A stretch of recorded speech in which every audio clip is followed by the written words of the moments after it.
काही लोक इतिहास घडवतात आणि काही लोक इतिहास घडवणाऱ्या माणसाला तुटू न देता स्वतः हळूहळू संपत जातात. रमाईंबद्दल वाचताना मला नेहमी असं वाटतं, बाबासाहेबांनी जितका संघर्ष समाजाशी केला त्यापेक्षा भयानक संघर्ष कदाचित रमाईंनी स्वतःच्या आयुष्याशी केला असेल.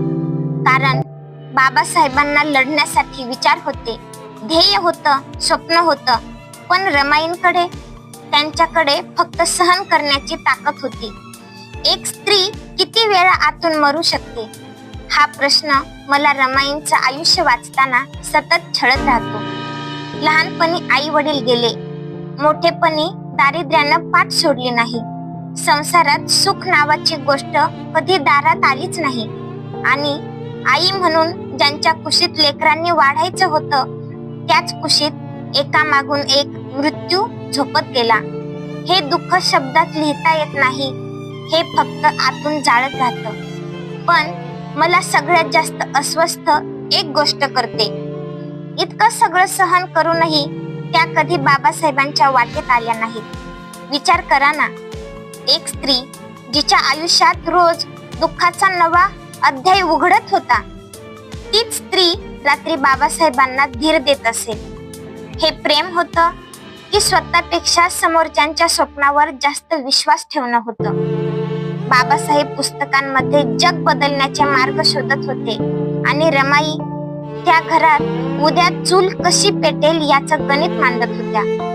एकाच घरात दोन युद्ध सुरू होती, एक समाजाविरुद्ध आणि दुसरं परिस्थिती विरुद्ध.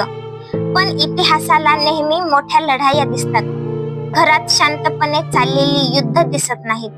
म्हणूनच कदाचित रमाईंच्या हातांवरचे फोड, त्यांच्या डोळ्यांतील अपूर्ण झोप, त्यांच्या मनात गाडलेली दुःख कुणालाच दिसली नाहीत. मला नेहमी वाटतं, बाबासाहेबांनी लाखोंना जगण्याची भाषा दिली, पण बाबासाहेबांना जगण्यासाठी जी शांत शक्ती लागली ती रमाई होत्या. त्या नसत्या तर कदाचित बाबासाहेब इतके विशाल झाले असते का हा प्रश्न इतिहासालाही कधी कधी पडत असेल. कारण प्रत्येक महान माणसामागे एक स्त्री असते हे आपण सहज बोलतो, पण त्या स्त्रीने नेमकं काही गमावलं असतं हे समजून घेणे इतकं संवेदनशील आपण कधीच होत नाही. रमाई म्हणजे फक्त बाबासाहेबांची पत्नी नव्हत्या, त्या एका अशा वेदनेचं नाव होत्या जिने स्वतःचं संपूर्ण आयुष्य एका स्वप्नासाठी शांतपणे वाहून दिलं. आणि खरं सांगू, काही त्याग इतके मोठे असतात की त्यांना शब्दांनी नाही तर फक्त डोळ्यात पाणी आणूनच समजून घ्यावं लागतं. जिने स्वतःच्या दुःखाला कधीच महत्त्व दिलं नाही, पण बाबासाहेबांच्या स्वप्नाला आपलं आयुष्य अर्पण केलं. जिने उपासमारी, दारिद्र्य, अपार वेदना आणि लेकरांच्या वियोगाचे घाव सहन केले तरीही कधीही तक्रार केली नाही. जिने एका महान मानवाच्या संघर्षामागे शांतपणे उभं राहून इतिहास घडवला.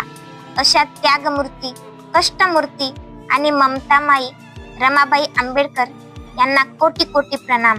स्वतः जळून प्रकाश देणाऱ्या त्या समयीचं नाव म्हणजे रमाई. जय भीम, नमो बुद्धाय.